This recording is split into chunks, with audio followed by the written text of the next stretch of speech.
Bien, para concluir los contenidos de este semestre respecto del flujo externo, vamos a analizar el problema de capa límite, sobre todo para entender cómo se desarrolla un flujo turbulento a partir de las perturbaciones que se generan de la capa límite.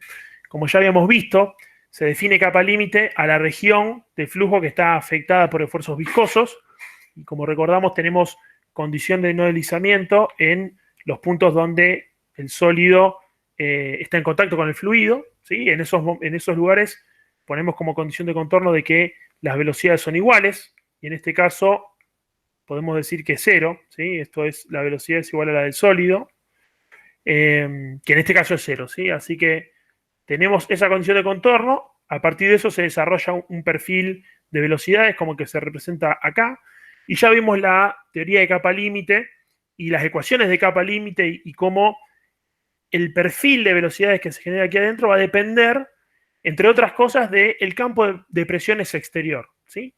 Entonces acá marca justamente que este caso de perfil de velocidades en el sentido positivo de X, ¿sí? Es válido para este tipo de casos donde el gradiente de presiones sea alto, ¿sí? Perdón, acá habla de alta presión y baja presión. Entonces, en realidad, lo que tenemos es que si el flujo está yendo de izquierda a derecha, ¿dónde es más alta la presión? En la izquierda. Bien, ¿no? Que es el caso que tenemos acá, ¿sí? Presión alta a la izquierda. Entonces, tenemos un gradiente de presiones en X que es positivo o negativo. Negativo. Exacto, ¿sí? O sea, esto es menor que cero porque tenemos la presión alta acá. Bien. Ahora, eso lo que hace es que haya una fuerza neta de presión de izquierda a derecha, ¿sí? Que es lo que acelera el flujo, y entonces en la región de la pared el flujo inmediatamente se acelera hacia la derecha, ¿sí? Vieron con Gastón que un caso diferente es cuando tienen un flujo reverso, como es el que se marca en este último tercer caso, ¿sí? Que se da porque el gradiente de presión ya no es más negativo, ¿sí? Sino que es positivo. Entonces, la presión alta está en el dibujo abajo a la izquierda de todo, del lado aguas abajo, se dice así. El flujo sigue siendo de izquierda a derecha, porque acá tenemos una velocidad uniforme que es la que está previa al sólido, ¿sí? Entonces se va a tratar de desarrollar este perfil de velocidades, pero como hay un gradiente de presión positivo, entonces la presión alta está a la derecha, la fuerza de presión ya no tiene más este sentido, sino que tiene un sentido justamente, se llama adverso, ¿sí? La fuerza de presión tiene un sentido de derecha a izquierda, y entonces se genera en la región cercana a la pared, lo que tenemos acá, se genera lo que se llama un flujo revertido, ¿sí? La inversión del flujo. ¿Por qué es importante ese flujo reverso, ¿sí? O flujo inverso? Porque justamente si tenemos un desarrollo de capa límite en alguna superficie, en este caso es curva, y hay alguna región donde la fuerza de presión es lo que llama un gradiente de presión favorable, ¿sí? De izquierda a derecha, como en esta región, entonces acá el flujo se va a acelerar y vemos que hay un perfil de capa límite más pronunciado, ¿sí? Pero siempre en el sentido positivo de X, acá llamo X de izquierda a derecha, ¿bien? Pero en otra región podemos tener la fuerza de presión justamente negativa, en el sentido de X, ¿sí? Que genere este desprendimiento de capa límite, este flujo inverso, y entonces lo que tenemos en esa región es un desprendimiento de la capa límite y la producción de un vórtice, ¿sí? Esto lo deben haber mencionado con Gastón, y si no, el video original del cual se tomaron estas imágenes está referenciado en el PDF, ¿sí? Es de la Universidad de Cambridge. Ya tienen todos los conceptos de mecánica de los fluidos básica para entenderlo, ¿sí? Y este fenómeno es muy importante porque es lo que termina dando lugar a, en los problemas de aerodinámica externa, la formación de esta estela, ¿sí? Del desprendimiento de vórtices que afecta significativamente la fuerza de lo que llamamos drag o lift, o la fuerza aerodinámica, tanto en el sentido X como en el sentido Y, o sea, en el sentido del flujo. Por eso esto acá está marcado como D de drag, es la fuerza en el sentido del flujo. Acá tenemos que la velocidad es U, ¿sí? Y en el sentido perpendicular al sentido del flujo es lo que se suele llamar lift, ¿sí? Y por eso aparecen los coeficientes de drag relacionado a esta fuerza D y el coeficiente de lift relacionado a la fuerza L, ¿sí? Y entonces los fenómenos de desprendimiento de capa límite producen vórtices, esos vórtices producen un cambio en el campo de presiones, ¿sí? Aguas abajo, y eso genera que la fuerza neta, a ver si estamos, la fuerza neta de presión cambie, ¿sí? Eso está analizado un poco en esta gráfica donde se ve el coeficiente de presión, que es una forma de ver la presión adimensional. Para el caso ideal de flujo potencial, donde la presión se recupera totalmente, ¿sí? El flujo antes y después del cuerpo es exactamente igual, ¿sí? Es simétrico. Y en los casos no ideales, donde se genera este desprendimiento de capa límite, ¿sí? Primero, en el caso de flujo potencial, no puede haber capa límite, ¿sí? Porque no hay esfuerzos viscosos. Entonces, primero consideramos que aparece la capa límite. Ahora, podría no desprenderse, ¿no? Si se desprende la capa límite y forma estos vórtices, la presión aguas abajo no se llega a recuperar, ¿sí? Entonces, tenemos para el problema del cuerpo, ¿sí? Una presión media en la región aguas arriba, que es considerablemente mayor a la presión media de aguas abajo, ¿sí? Llamemos esto P upstream y P downstream, ¿sí? En este caso de acá arriba van a ser las dos iguales, ¿sí? Vemos que el campo de velocidades es prácticamente igual. En cambio, en el caso de abajo, por el desprendimiento de capa límite, tenemos estos vórtices que generan una depresión, ¿sí? Que es lo que se observa en estas regiones, ¿sí? Fíjense cómo la presión del lado upstream, sería esta de acá, adimensional es 1, ¿sí? Considerablemente superior a los casos, estos casos gris y rosa en puntitos son casos con flujos a distintas velocidades, ¿no? Distintos desprendimientos de vórtice. Entonces, recopilando un poco lo que estábamos mencionando antes, en el caso de flujo ideal, invícido, no hay capa límite, el flujo es simétrico y entonces aparecía lo que llamábamos la paradoja de D'Alembert, ¿sí? ¿Cuánto vale la fuerza de arrastre sobre esta esfera que está en un flujo potencial? Mientras voy borrando el... ¿Cuánto valía? Lo vimos recién. ¿Cuánto vale la fuerza de presión primero, en el sentido de X? No tendría que ser cero si está a la misma presión. Exacto, muy bien. ¿Y la fuerza viscosa cuánto vale? Lo mismo cero porque no es invícido, ¿no? Exactamente, exactamente. Entonces, la paradoja de D'Alembert es que en un caso invícido de flujo potencial, la fuerza neta de arrastre es cero, ¿sí? Y con eso sabemos que no existen los casos de invícidos. No vemos ningún problema de mecánica de los fluidos donde uno pueda depositar un sólido en un flujo que tiene una velocidad y el sólido no presenta un mínimo movimiento, ¿no? Salvo que, bueno, haya algún otro objeto sólido que lo esté sosteniendo, ¿sí? Como si fuese un pilote empotrado en el río. Pero si el pilote pierde ese empotramiento, el río lo arrastra. ¿Se entiende? Y esta paradoja de D'Alembert valdría para cualquier geometría, ¿sí? Porque no importa cuál sea la forma del objeto, el flujo invícido siempre va a recuperar la forma uniforme, valga la redundancia, antes y después del flujo, ¿sí? Entonces voy a poder definir un volumen de control donde valga esto y entonces valga también para el sólido. ¿Bien? En los casos reales tenemos este desprendimiento de capa límite, desprendimiento de vórtices. Ojo, puede ocurrir, como en el caso de el flujo Stokes que veíamos en una esfera, puede ocurrir que no haya desprendimiento de vórtices. Acá el flujo también va a ser relativamente, va a ser laminar, ¿sí? Porque estamos hablando de un Reynolds bajo. Fíjense que es viscoso, estacionario, esto es flujo Stokes, entonces el Reynolds es bajo, esto era flujo laminar, ¿se acuerdan? Esto es laminar.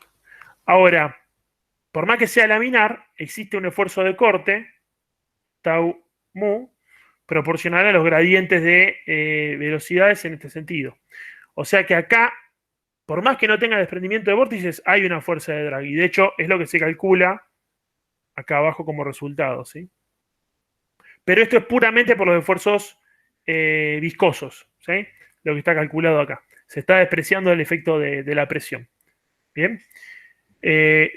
Distinto es el caso cuando tenemos este tipo de problemas con desprendimiento de vórtice, que el desprendimiento de vórtice en general se produce en una instancia donde hay un reverso de flujo, y fíjense que aparecen estos desprendimientos de vórtice y flujo caótico, ¿sí? Que es lo que solemos llamar turbulencia. Estoy buscando otro esquema, a ver si tengo el esquema acá, de capa límite. Fíjense que esos desprendimientos de vórtice suceden en alguna instancia donde se llegó a desarrollar ese gradiente de presiones inverso, ¿sí? En esta región, por ejemplo, y eso ocurre a números de Reynolds altos. A ver si estoy... ¿Me ven? ¿Se escucha? Sí, sí. Sí, Bien. profe. Ah, ok, era un problema del lápiz acá. Decía, acá es donde se genera el desprendimiento de vórtices por el gradiente de presión adverso, y eso ocurre cuando el Reynolds es relativamente alto, ¿sí? O cuando existe una fuerza de presión externa que genere el flujo de izquierda a derecha, pero fíjense que acá no tendría sentido, porque el flujo uniforme externo es hacia la izquierda, ¿sí? Entonces tiene que ser un fenómeno local el de desprendimiento este de vórtices, que puede estar dado también como veíamos en esta imagen, ¿sí? Acá hay una cuestión geométrica que genera la caída de presión, ¿sí? Si uno hace el cálculo aún en flujo invícido y considera que tiene conservación de la energía, fíjense que, si se acuerdan, en el flujo alrededor de una esfera, por ejemplo, la velocidad era máxima acá, ¿sí? Esto es V máxima, y a medida que uno va acercándose al punto de estancamiento, la velocidad va bajando, ¿sí? O sea que acá tenemos una velocidad V menor que la V máxima, ¿sí? Si uno hiciese el cálculo de conservación de la energía de Bernoulli, lo que tendría es que la P en el apex, ¿sí? Vamos a ponerle la PA sobre gamma más VA cuadrado sobre 2G. Esto va a ser igual a la presión en este punto de acá abajo, ¿sí?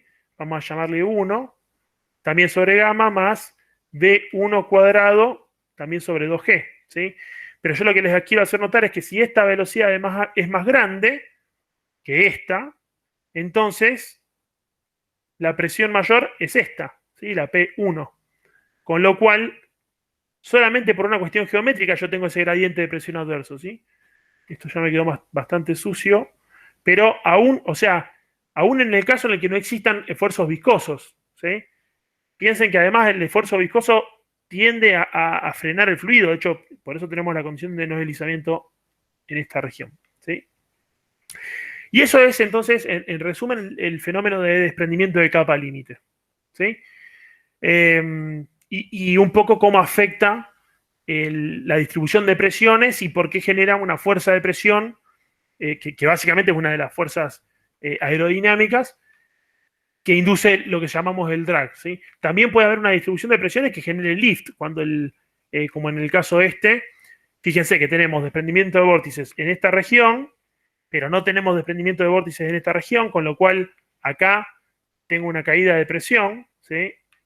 Entonces acá baja la presión, con lo cual la fuerza de presión neta, si uno considera que la presión acá se mantiene, ¿sí? Es la presión cero de estancamiento, porque acá tenemos velocidades nulas, ¿ok? Entonces aparece una fuerza neta de lift hacia arriba por la presión, ¿sí? No es que va a ser solamente de drag, ¿sí? Ojo, también vamos a tener el efecto de la viscosidad, ¿sí? Pero este fenómeno de desprendimiento de vórtices afecta sobre todo el campo de presiones. O sea que la fuerza de lift siempre depende de los dos términos, ¿sí? Por lo que veíamos acá arriba. O sea, este tau es el tau viscoso. ¿Bien? Bien.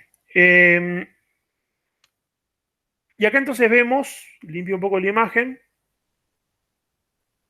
vemos acá que existe ese desprendimiento de capa límite en una región por acá, ¿sí? O sea, vemos las líneas de traza que venían ordenadas y a partir de una región donde tenemos menos trazador, lo cual indica que el flujo no está pasando por esta región, se generan estos desprendimientos de vórtices que son cada vez más grandes y más desordenados, ¿sí? Y eso es lo que solemos llamar turbulencia, ese comportamiento de caótico, ¿sí? No lineal, desordenado, que contrasta muy bien visualmente con el flujo laminar, ¿sí? Entonces, ¿por qué se genera la turbulencia? Me voy a este ejemplito. La turbulencia se logra generar porque esa perturbación dada por el desprendimiento de vórtice, ¿sí? Interactúa con el resto del flujo, produciendo oscilaciones que derivan del carácter transitorio y no lineal, ¿sí? Y por eso, en esta región al principio, donde el número de Reynolds es relativamente bajo, y ahora vuelvo a lo que estábamos viendo acá arriba, ¿sí? Como les decía, los términos que producen la turbulencia, eso que decíamos que es un comportamiento no lineal, ¿sí? Y transitorio. O sea que son estos dos términos de la izquierda de la ecuación de Navier-Stokes, ¿sí? Si estos términos son despreciables, si no tuviésemos esto, no tendríamos turbulencia. ¿Y eso cuándo ocurre? Cuando el número de Reynolds es muy bajo. Entonces tenemos flujo Stokes, ¿sí? Entonces el flujo laminar, el flujo viscoso, altamente viscoso, usualmente va a ser laminar, ¿sí? Ahora, si el número de Reynolds es alto, que es lo que tenemos acá, número de Reynolds es esta relación, entonces es equivalente al cociente de los términos inerciales o la energía cinética del flujo y los términos viscosos o la disipación por viscosidad. Si esto es alto, eso significa que ya no podemos despreciar estos términos de acá, sino que al revés. Estos términos van a ser más considerables, ¿sí? Porque el que vamos a estar despreciando es este de acá, ¿sí? Esto en el caso de que el número de Reynolds sea realmente muy alto, ¿sí? Acá pongo 1, 100, 1000. Va a depender del problema, cuál tiene que ser el valor del número de Reynolds para que esto sea despreciable, ¿sí? Va a depender de la geometría también. Pero entonces, lo que les decía, cuando el número de Reynolds es alto, hay mucha energía cinética en el flujo con respecto a la disipación viscosa, y eso permite que se desarrollen estos comportamientos no lineales. Voy a buscar un color que se vea mejor. Como les decía, es no lineal por el término convectivo. A ver si lo puedo.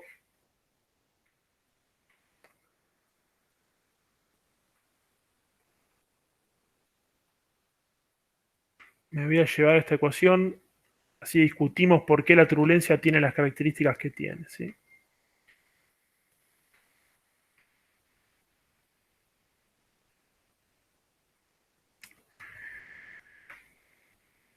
Entonces, decimos, por lo que veíamos recién del ejemplo,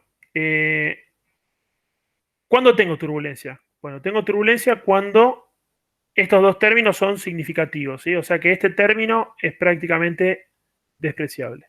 Entonces, la turbulencia es un fenómeno no lineal, matemáticamente, por este término convectivo, ¿sí? Tridimensional. ¿Por qué tridimensional? Porque justamente es un problema, un fenómeno no lineal por la convección, y fíjense que en la convección, cuando uno desarrolla este término, lo que termina teniendo es justamente términos de la forma, por ejemplo, U por derivada de B respecto de X, ¿sí? Acá U y B son las componentes del campo velocidad. Entonces, fíjense que cada componente de velocidad va a tener un término relacionado con otras componentes de velocidad, ¿sí? O sea, en este producto también tenemos otro término del tipo, por ejemplo, W por la derivada parcial de U respecto de Z, ¿sí? Entonces todas las componentes se relacionan entre sí, con lo cual el flujo desarrollado pasa a ser tridimensional. esas dos, perdón, el comportamiento no lineal, ¿sí? En conjunto con el carácter transitorio, genera una sensación de aleatoriedad, ¿sí? Y otras características que tiene el comportamiento turbulento es una alta disipación de energía, porque el flujo tiene una alta energía cinética, entonces en los vórtices se termina disipando. El comportamiento de los vórtices, como vimos recién, genera un alto nivel de mezcla, por eso en este esquema justamente lo que vemos es que en las regiones donde el flujo todavía no generó las perturbaciones para producir la turbulencia, fíjense, estamos hablando de que, a ver, creo que acá, ¿cómo calificarían esta región del flujo de acá? ¿Laminar o Laminar. turbulenta? Eso. Laminar. Esto es laminar, ¿sí? Fíjense que es ordenado, que las capas del flujo no se mezclan entre sí. Ahora, en la región turbulenta tenemos una concentración de trazador muy variable, ¿sí? Uno diría que acá prácticamente no tengo trazador y acá tengo más trazador que en la región laminar, ¿sí? Está concentrado. Eso es a lo que nos referimos con el alto nivel de mezcla, ¿sí? Y esto de amplio rango de escalas espaciales y temporales, tal vez creo que está ilustrado mejor, claro, en este dibujo, donde lo que vemos es que hay vórtices de un tamaño comparable, por ejemplo, con la geometría del problema, digamos un vórtice como del tamaño de la esfera, en este caso, ¿sí? Pero también hay vórtices pequeños, ¿no? Estas son representaciones ilustrativas, donde es como que están representando vórtices muy, muy pequeñitos, y uno dice, bueno, pero esto es un dibujo. Sí, pero esto es una foto, ¿bien? Estamos comparando un flujo a número de Reynolds bajo con un Reynolds relativamente más alto. Esto piensen que un Reynolds de 3000 sigue siendo bastante bajo, ¿no? O sea, para que nos demos una idea, el flujo de aire alrededor de una casa tiene un Reynolds del orden de 10 a la 5, 1.000.000, ¿sí? O sea que va a ser altamente turbulento, ¿sí? Turbulencia desarrollada. Pero esto lo traigo a colación para que vean, fíjense cómo en el caso del Reynolds de 200, que estaríamos calificándolo como un flujo laminar, tenemos este flujo ordenado en esta región y después sí, aparece tal vez alguna estructura de un vórtice, un desprendimiento, pero sigue siendo ordenada y se ve que la forma es, digamos, tiene un orden de magnitud similar al del pico, ¿sí? No hay cosas más chicas. El flujo desarrolla una estructura de flujo del tamaño del pico o más, o un poco más grande, ¿sí? Ahora, vamos a comparar qué es lo que pasa en el chorro, perdón, en el chorro turbulento, ¿sí? Que es el de la derecha. Sí, es verdad, aparece también una escala de tamaño grande, ¿sí? Vemos el ancho del chorro, pero también aparecen estas estructuras más pequeñas, ¿sí? Y bueno, la definición de esta imagen no nos deja profundizar mucho más, pero lo que vemos es que aparecen estos vórtices pequeños que están ilustrados aquí, ¿no? O sea, a medida que esto sería como un número de Reynolds base, y lo estamos comparando con un número de Reynolds mayor, ¿sí? Entonces, a medida que el número de Reynolds aumenta, lo que vemos es que aparecen más de estos vórtices pequeños, ¿sí? Que son los que terminan generando la disipación de energía por esfuerzos viscosos. Mientras más chicos sean los vórtices, más rápido van a disipar la energía y por eso el número de Reynolds más alto, que es el que cuenta con más energía cinética de entrada, es el que más rápido va a tener que disiparla, ¿sí?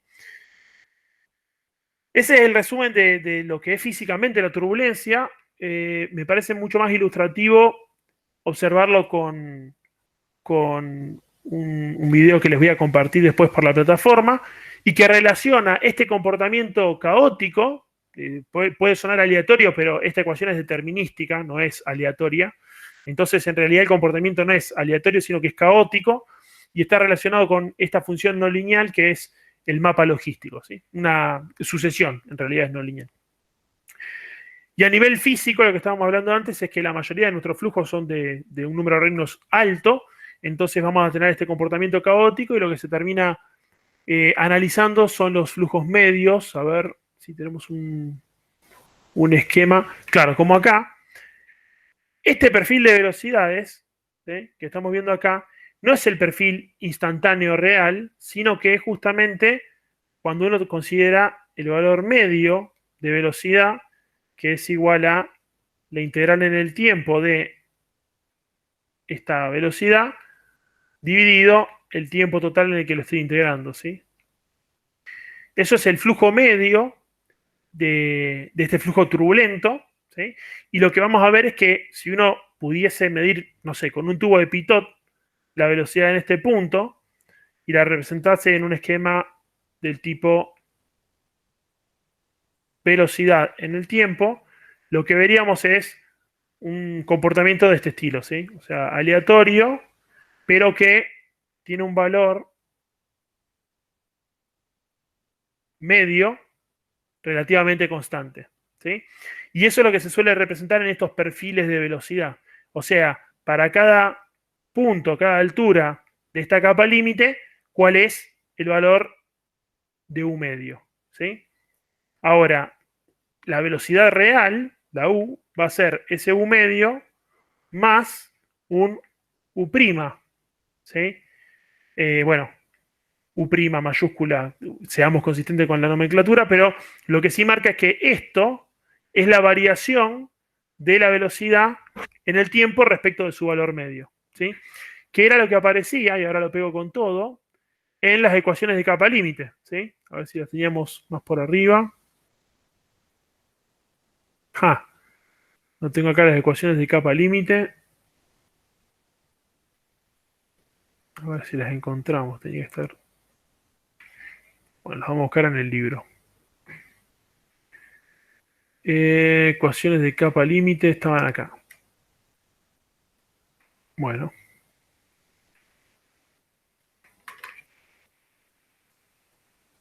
¿Se acuerdan que el esfuerzo de corte se modelaba con un término tau que a veces dependía de un cierto U', B', ¿no? A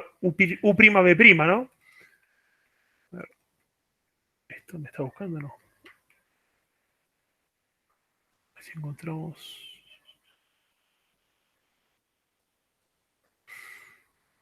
Viendo los videos de las clases pasadas, recordé que nunca habíamos llegado a mostrar de dónde salía ese U', B'. Acá está, capa límite. Las ecuaciones de capa límite están.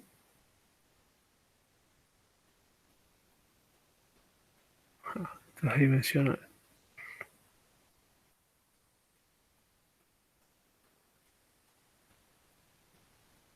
Acá estamos, las ecuaciones de capa límite, pero este término que está acá es el caso laminar, ¿sí? Había una corrección por flujo turbulento, que eso estaba en el White. A ver si acá menciona algo del estilo.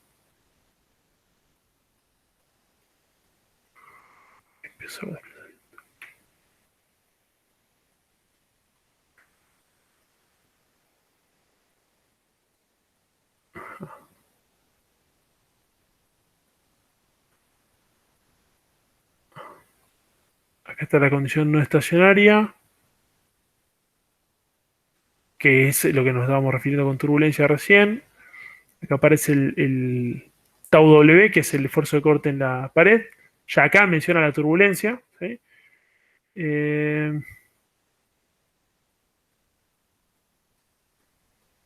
Bueno, es interesante ver este capítulo de las soluciones aproximadas del Engel-Simbala, porque ya acá tenemos que empezar a hablar de desprendimiento de capa límite, gradiente de presión adverso.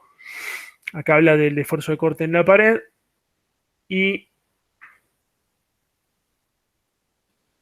por acá aparecía.